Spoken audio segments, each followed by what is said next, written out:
This is Ag Matters PM from the Iowa Agribusiness Radio Network, brought to you by the Iowa Soybean Association, your daily recap of the information that affects Iowa's farmers, producers, and consumers, right here in the heart of the heartland. With reports from our award-winning broadcast team of Dustin Hoffman, Riley Smith, and Mark Magnuson. Now, from the IARN studios in Des Moines, here's Dustin Hoffman.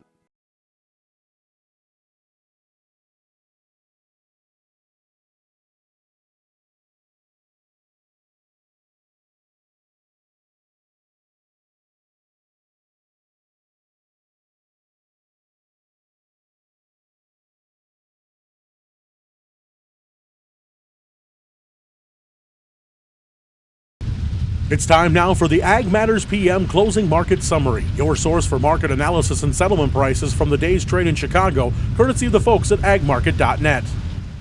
Well, we're at the end of another trading day, and it's time to turn to Robin Schmahl of agmarket.net. Robin, what did we see happen in those grain markets today? Well, I think mainly in the grain markets, we just saw some little bit of price corrections. We saw the corn up because that had a large move down, matched the low that it was a while back before we had a significant rally. And then we had, soybeans being down. So we had divergence there, and wheat was down. So a lot of times wheat and corn moved together. Wheat had a big day yesterday, taking back some of that today. Now, the reason I say it's more of the correction is because with the weather forecast for some more moisture, wetter weather in the Midwest, cooler temperatures going through the 2 weeks of pollination in general in some of the main areas, theoretically should have been a little bit weaker or put a little more pressure on corn. So that's why I think most of it was just kind of a little bit of a relief or price correction based on what we've just gone through recently. Now, we did see strong spreading in the corn.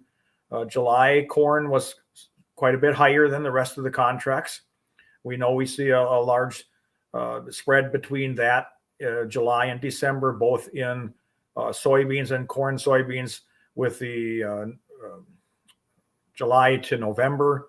Large spread in there, inverted market. A lot of that has to do, I think, with inventory or stocks, I should say, maybe being tighter than what even USDA is anticipating. That seems to bear that out, because we're looking at only Tuesday we saw deliveries in the July corn contract so far. There's been no other deliveries. It's only on Tuesday we saw some deliveries, and there's been no deliveries in soybeans yet at this point in time. But there's been significant deliveries in wheat, both Kansas City and Chicago.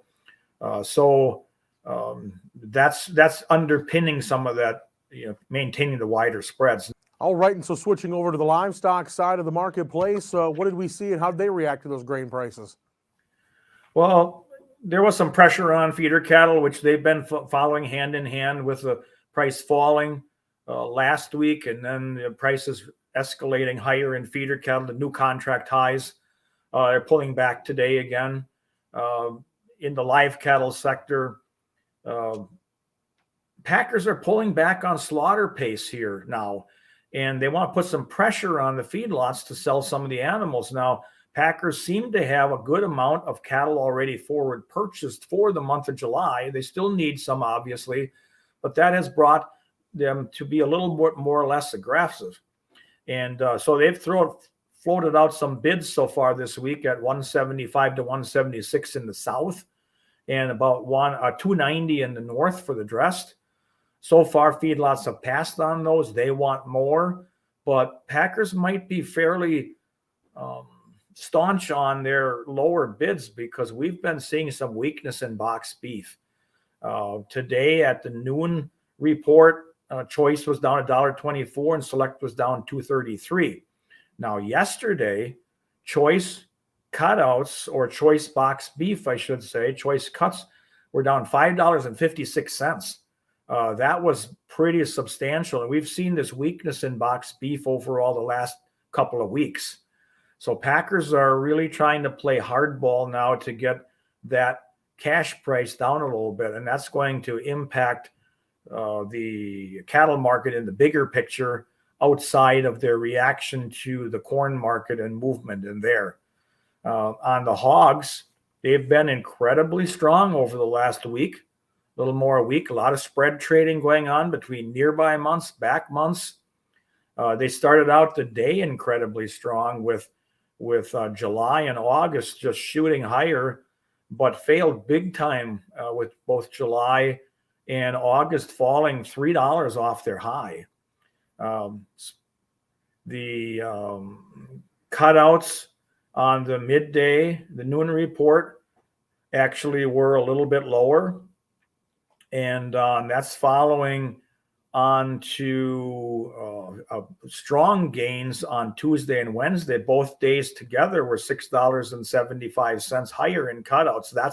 That really underpinned the market quite a lot. All right. Well, Robin, if folks want to pick your brains over there at agmarket.net, what's the best way for them to get in touch? They can call me directly if they'd like at 877-256-3253 or go to our website, agmarket.net. The 844 phone number is there. Pick up the phone, call in, somebody will answer. All right. Well, Robin, we thank you so much for the insight, and we'll talk to you again real soon. All right. Thank you, and have a good rest of the week.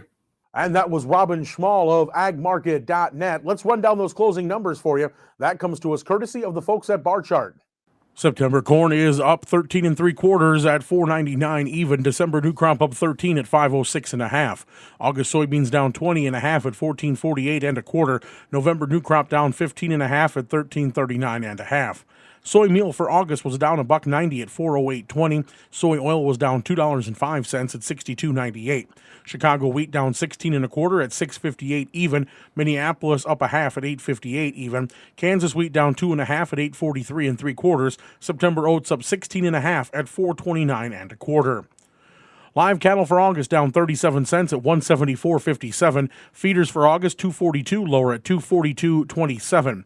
Lean hogs for July down $1.22 at $100.05. Pork cutouts down 75 cents at $105.82. Class 3 milk was down a penny at $14.91. And that's been a check of the Ag Market Recap. We're going to take a short break and hear from our sponsor, the Iowa Soybean Association and the Soy Checkoff. And when we come back, we talk with Iowa Ag Secretary Mike Naig. This is Ag Matters PM. Iowa Soybean Association is driven to deliver for Iowa's 40,000 soybean farmers. We're proud to provide objective agronomic research, a helping hand with soil and water stewardship, and timely industry news powered by the Soybean Checkoff. Learn more at iasoybeans.com. Welcome back to AMPM from the Iowa Agribusiness Radio Network. I'm Dustin Huffman. Well, we know that Prop 12 was supposed to have gone into effect last Saturday, and the state of California was gracious enough to extend the deadline by 6 months in order to give producers a chance to comply with the new rules. However, it also gives 6 months for Congress to maybe find a solution to get us out of this mess in the first place. Now, we had the chance to talk with Iowa Ag Secretary Mike Naig about that extension of the deadline, about Prop 12 in general, and also about his feelings about what Congress can do to help fix the issue. And he says we may be taking the first steps on a slippery slope. I know you brought up Proposition 12. I mean, we talked about that last month. It was just right on the heels of the Supreme Court's decision. Now, we did get a little bit of a reprieve. They're going to push it back till possibly December 1st now is what they're shooting for, I think is what it is. So, I mean, does that give us some time to adapt or at least see if Congress comes up with a solution? You know, it does. It gives us that kind of 6-month window. Certainly that certainly is an indication of the practical reality, right? The challenge of actually complying with this and from their side and from the producer side. And so, yeah, it's good, I guess, that you would delay that and try to ease into that transition. Of course, it remains that at the core, this is such a challenging issue that, you know, when I speak with groups now, you can watch people sort of click through this like, well, it's pork today. Gosh, what could it be tomorrow?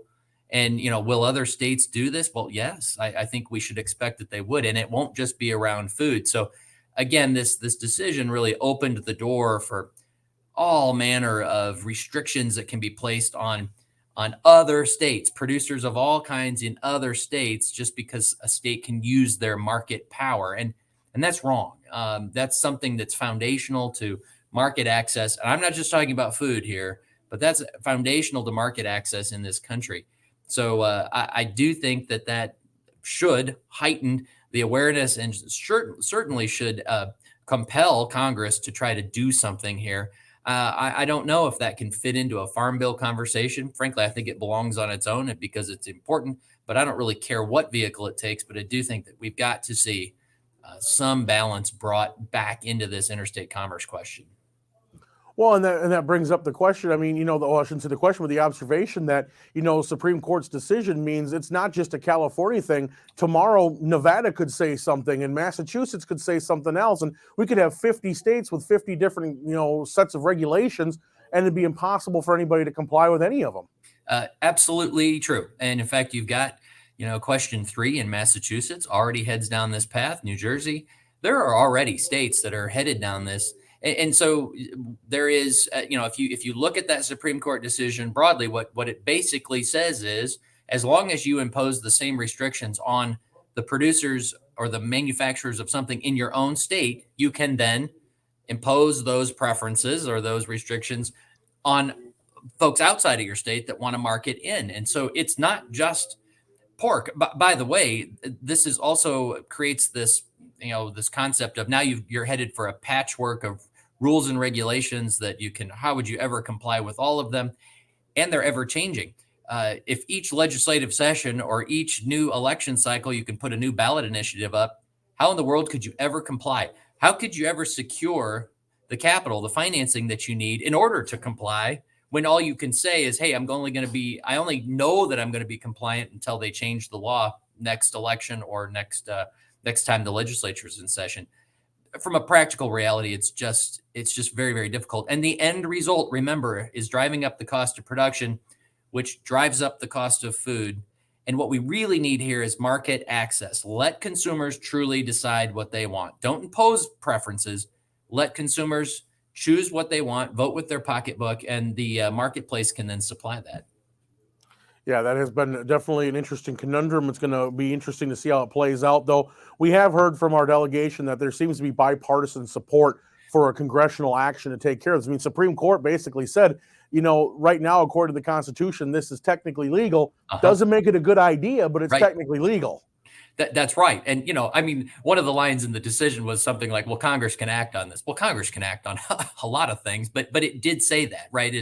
This is now, if it is not in the purview of the courts, why then it is left to the Congress. It's in the purview of the legislative branch in order to act. And again, I want to stress this, that let's not be too specific in thinking about this. Is not just narrowly focused on pork. And so that's why I think you can build certainly support for something like this across the country. And really, it should be bipartisan because every particular state has something that they export to other states that they could have restrictions imposed on them. And so it's not just pork production, which impacts Iowa disproportionately. It has to be viewed a lot broader than that.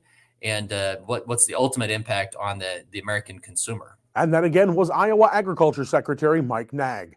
Let's go ahead and run down that ag weather outlook.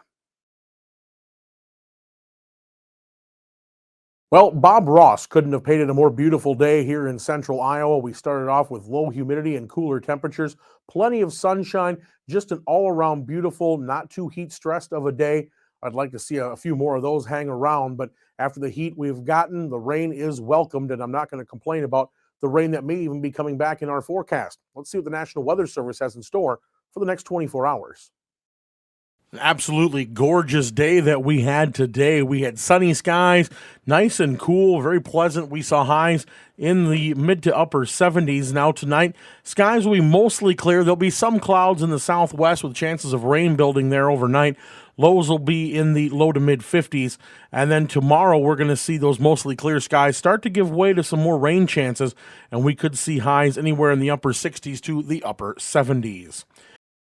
Taking a look at the affiliate weather map coming up for you for tomorrow. Cherokee expects some thunderstorms in 69. Shenandoah, chance of thunderstorms in 75. Des Moines, slight chance of some thunderstorms in 76. Same at Waterloo. Albia and Clinton will start to see those clouds roll in, and they'll see highs of 78 with a chance of rain later on in the day. For more detailed forecasts in your area, tune to your local Iowa Agribusiness Radio Network affiliate. And that's been our Ag Weather Outlook. And with that, we're at the end of today's show. You can find all our content online at iowaagnet.com. Don't forget to follow us on Facebook, Twitter, LinkedIn, TikTok, and on our YouTube channel. And while you're there, don't forget to subscribe and hit that bell icon so you can be notified each time we put out a new episode of AMPM, and also be watching for my Brazil series that we've been putting out every Friday. You can also get our free twice daily market podcasts on Apple, Amazon, Google, Spotify, and Podbean. From the IARN studios in Des Moines, I'm Dustin Huffman. For Mark Magnuson and Riley Smith, we thank you for watching. This has been Ag Matters PM.